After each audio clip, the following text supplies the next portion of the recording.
Sanibonani wengane zawethu, ake nginimelela phinde futhi nginamukele kwi-channel ehamba phambili radio Inkezo. Mina lami igama ngiveze ngithuthunga khumalo bathi la sibona amagomede cishe mawusemuhle ngana kwethu ngizophinde ngicela usubscribe ungakhohlwa ukungilandela ku-Facebook @radio Inkezo. Ngaza kwethu ubuyile ke lapha nentokazi ukuwelile kuzokhumbuleka ukuthi bekusathe nyaka kancane laphana ke ngaye uwelile. Ngaza kwethu kuye waphawula nje kwenye ngama-clip laphana ke malula nodaba likangizwe emchono kungubhuti wakhe ukuthi laphana uxolisile kumnumzane Julius Malema kumholi weqembu Economic Freedom Fighters. Ungizwe ube live kuthange laphana ekhuluma nje ngodaba oluthinta laphana uMalema wasesixolisela konke okwenzeka ngaphambilini. Ngaza ukuthi mina nganda kakhulu ke angikudedelele iclip kawelile mchunu laphana ehleka ungizwe ukuthi ke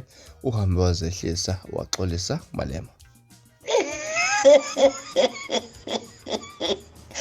Awusantsheli ngale ndaba engakwemthobisi.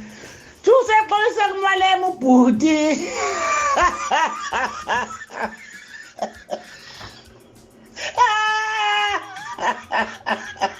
Must apologize. Usiyaphapathi impela. Oh, please forgive me.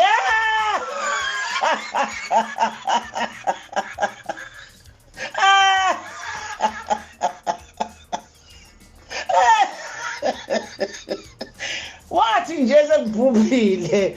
Awubheke manje. Kubhubhena manje.